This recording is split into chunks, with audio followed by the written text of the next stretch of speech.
Well, good afternoon. Look at this. Look at this. White. She's white. It's been snowing all day. But I can't say that we're too disappointed. I mean, we would have liked to do a little bit of extra fall tillage, but we couldn't get the anhydrous anyways, so didn't matter. I did get my Avidex sprayed. Dad got that worked in. We got a couple quarters that really needed to be a little bit of deep tillage or disking, if you will, so we did get that done. And yesterday we were running around Flight of the Bumblebee, and we got everything put away. So the only two things that are out are the two four-wheel drive tractors, and well, we were still using them up until about 9 o'clock last night. So that's okay. This snow isn't going to stay, I don't think. And even if it does, it's not going to be too cold, so we can just fire them tractors up, put the implements down in that other shed, and back the tractors in. We'll do that this week sometime.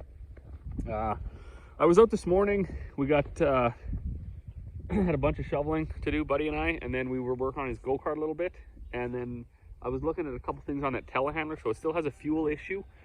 I think anyways, it's just not getting as much fuel, I don't think, so it's running out of power. I did change a fuel control valve, I guess. Was recommended to me from a guy who knows a little bit about that stuff. Of course, he was just shooting from the hip with the symptoms I told him. It was only a $250 part, so I just changed that, hoping that would do it. I think it changed something, believe it or not, but I don't think it was the whole problem. So this morning I bled a whole bunch of lines, and it was interesting as there's 4 injectors, and I cracked 3. I cracked all 4, and 3 fuel came out right away, and the 4th one, nothing. It was dry. And then only once I fired it up did it start to have fuel coming. And then after that, it started really, really fast, and it idled good and everything. Of course, that being said, it's been in the shop that whole time and since then, so I haven't run it. I haven't field tested it yet, so I don't know. Tomorrow, we'll see. We'll know. I got some bags to make tomorrow. But I was walking around today, and as Buddy was making his laps, and I was just kind of getting madder and madder. So every single year we roll through the motions when it gets into hunting season, and every single year Corey and I talk about it, and I'm always fed up from last year, and I say, no, I'm not giving anybody any more permission. And you know what?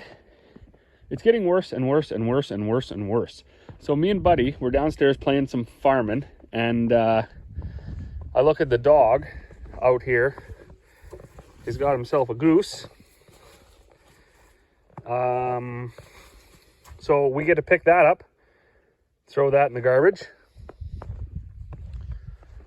You walk across our lawn, and you don't get very far, and there's more shrapnel drug in by the dogs. There's all sorts of bones and spines and things like that.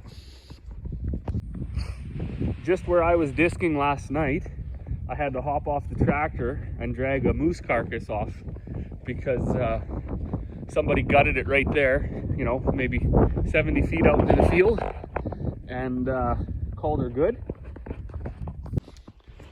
About 3 or 4 days ago, I picked up this beauty off the lawn.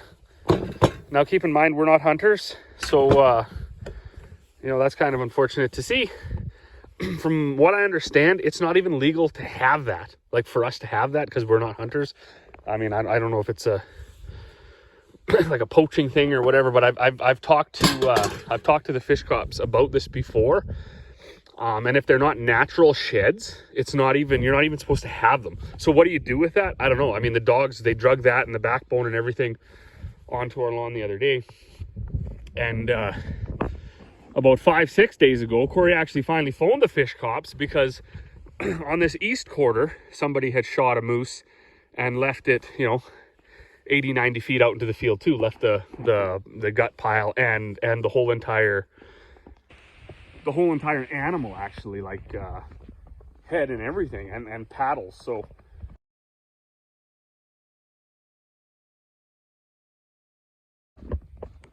I know what some people are going to say. Ooh, well, animals die all the time. How do you know it was shot?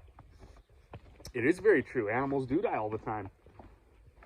We seldom pick up garbage or, you know, animal bodies, carcasses, parts.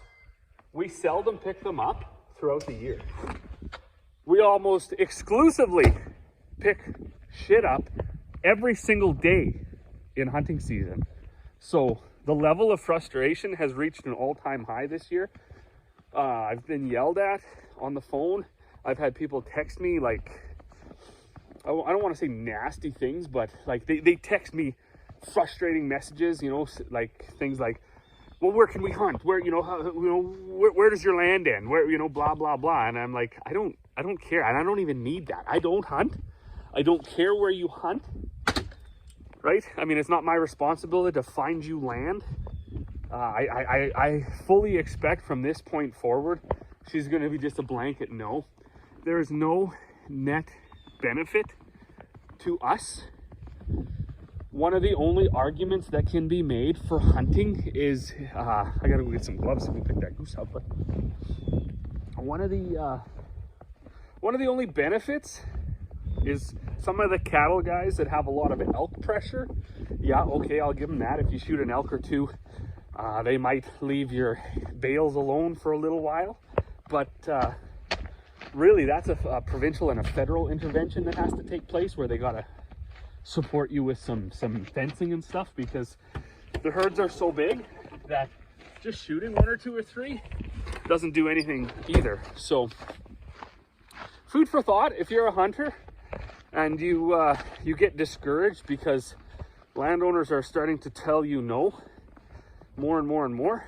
That's why as people who don't hunt, we're not really fond of picking up dead animal carcasses both off our lawns, because we live here. Lots of these hunters, you guys don't live here.